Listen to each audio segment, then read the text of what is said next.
Hello, everybody. Welcome back to our 100 Tiny Paintings Challenge. Today I'm going to do a spread that covers the whole journal page, and I'm going to follow along with Andrea Nelson. She is great. You can look her up on YouTube. She is painting some lupines. Not sure. She didn't know how to say it, and I'm not sure either. These are some spring flowers that are pretty easy to paint. Just starting out here with a filbert, making some flowers that are narrow at the top and long and wider at the base. I've mixed up a couple of different shades of pinky orange with a little purple in the background, and just going to make some shapes along this page for these lupines. I'm going to call them lupines. And vary my colors as I go through here on each flower to give it a little bit more depth. Lupines, I think, come in multiple colors. They do have green in them. There's green that goes at the top of the narrow flower, and there is green stems and leaves, of course. So we have to keep that in mind and make sure that we're leaving some white space in the center so we can put the green in. And so you can see that I'm trying to preserve some of the white space on the paper. Can be a little bit difficult if your brush has too much water in it. But this is a really easy tutorial to follow. I highly suggest, if you're not following Andrea Nelson, that you go, and especially if you're a beginner, go follow her, because she does some really easy stuff to get started with, a lot of fun stuff, and a lot of journal work. So go and follow her, and you can tell her I sent you there. Hopefully she'll become my friend and help me out. But there is the third flower, and just like she did, I'm varying the colors on each one of these lupines and giving them different heights, preserving that white color in there. You don't have to tape off the edges if you don't want to. I did, just because I'm going to put a background of a sky in here, and I wanted to have a nice edge on it. Again, you can use washi tape like I did, or you can use some sort of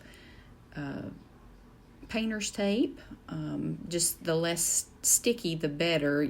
If it's not sticky enough, it'll bleed under, but if it's too sticky, it'll tear your paper. That's always been a challenge for me, is keeping it from being too sticky and tearing my paper when I remove my remove my tape.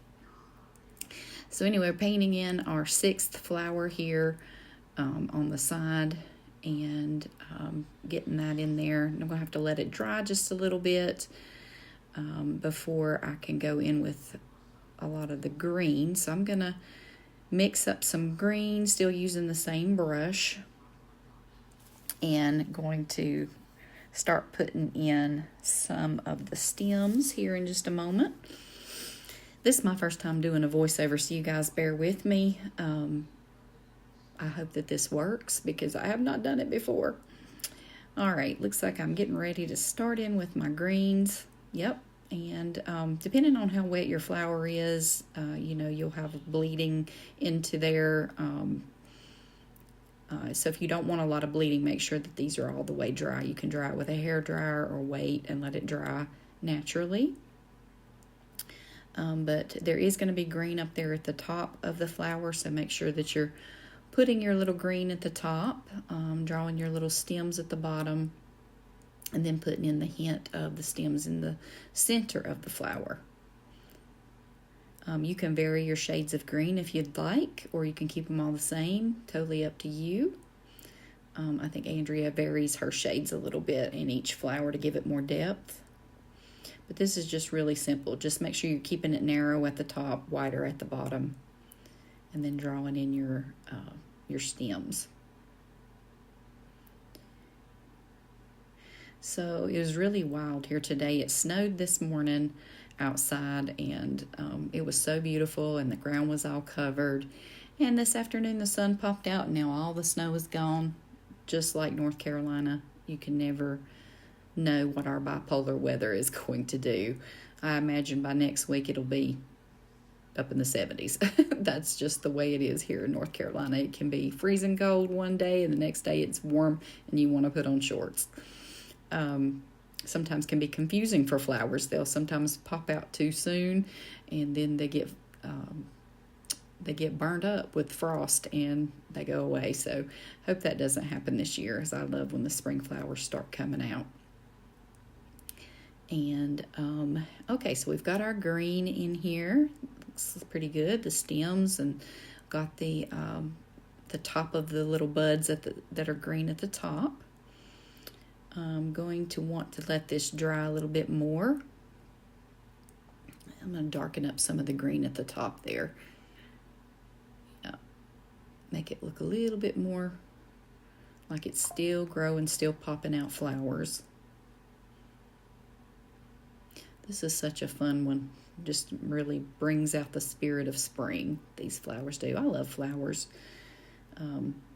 Watercolor is great for painting flowers because you can be very loose and your mind fills in the spaces. So always lots of fun to paint flowers in watercolor. Thinking of other people you could follow for tutorials. Emma LaFave is another one. I think it's Favre. Emma LaFave. She's another good YouTuber. I'll link these people's names at the bottom of this video, but she's another really good beginner-friendly watercolorist to follow.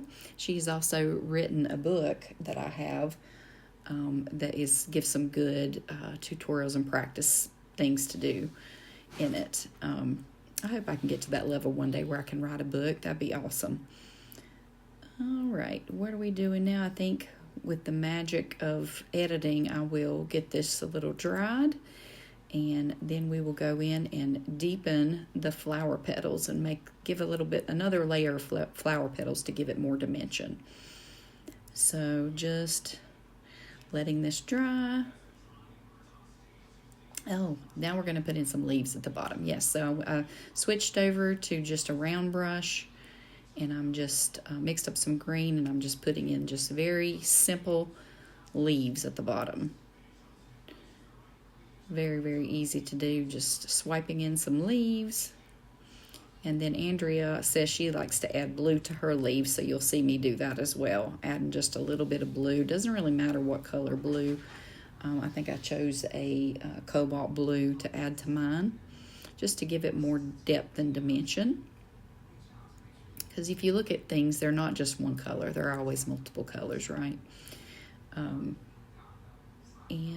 so you'll see me now adding the blue in. Gives it that little bit more depth and dimension.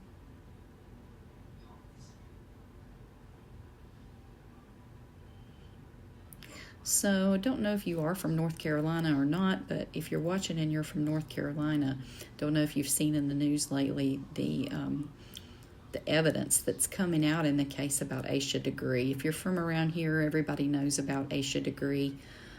She went missing back in, I believe, the early 90s. She had left her house in the middle of the night and was never seen or found again. But there's new evidence coming out, and I was reading about it yesterday, and oh my goodness, it just, so they're theorizing, well, they have evidence that through some text messages that these two girls, sisters, may have lured her into their car, and they were like 15 and 16 at the time, and that they may have gotten their parents to help them get rid of her body. One of the girls' DNA and another fellow, I think, who has passed away, was found on her backpack, and some of the items in her backpack when it was found back in the mid-2000s. So, anyway, I just wondered if you had heard about that. So now I'm adding that second layer of petals to this. Going back in with just a little bit darker value and dabbing in the flowers.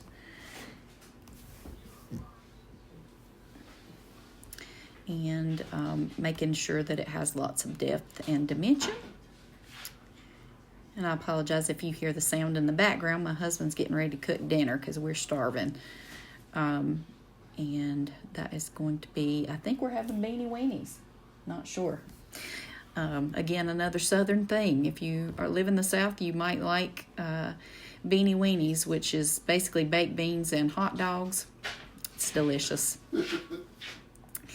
And so we're about finished with this painting, just adding in some final touches, and then with the magic of editing again, you're going to see this become dry very quickly.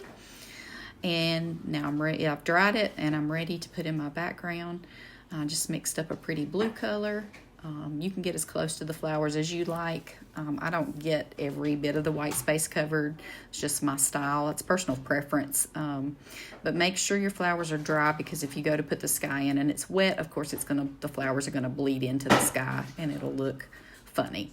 But yeah, just go ahead and put your background in. Nice soft blue sky. And like Andrea did, I add a little bit of pink into my sky. And you'll see me do that here in just a moment. And then we are done, and we will peel off the tape. And I'm going to stop talking now, so you guys enjoy the rest of the video.